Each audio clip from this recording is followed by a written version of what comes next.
Blessings, blessings, blessings, family. I have a PSA, a public service announcement for the enemy and for the lawyer that watches this.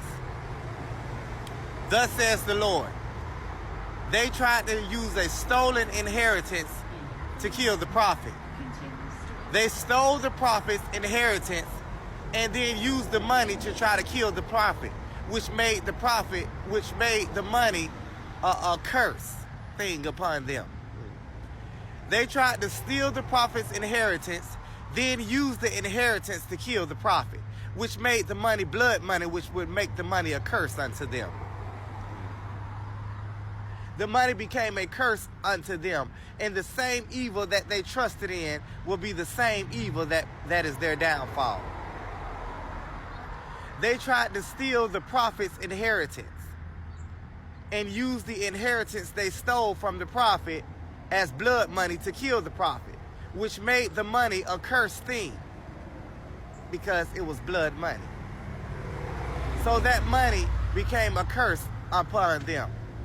They had to use most of the entire inheritance to try to kill the prophet. They couldn't even enjoy it. They couldn't even enjoy the money. They had to use mostly all of the money, if not all of the money, for paying for hitmans and stalkers and people, government officials in high places to cover up documents and things of this nature, of that sinful nature. Money was their God, and their God has failed them. See, when the devil is after you, you have God to call on. But when God is after you, who you gonna call? You can't call the Ghostbusters because we are his Ghostbusters.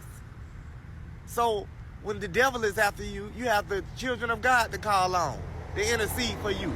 But when God himself is after you, you must have been after something that he holds of value. You must have been after his prized possession, which was not money, but the prophet itself. I heard the Lord say, blood money, blood inheritance. They stole the prophet's inheritance, which would make the money a curse to them. Then they tried to use the money that they stole, the inheritance they stole from the prophet, to try to kill the prophet, which would cause that money to be not only a curse, but a double portion of a curse to them. So the same evil that they trusted in will be the same evil that be their downfall. I heard the Lord speaking. They tried to steal the prophet's inheritance, and some succeeded. But the money was only a curse to them because they had to use most of the money to pay people to kill you, to stalk you. And all of the snares, all of the ditches failed. And now everything is being exposed, and now they panicking. They scared, they're crying, they're shaking, they're full of apology. But don't accept their apologies because it's only because they got caught. It's not because they are truly sorry, says the Lord.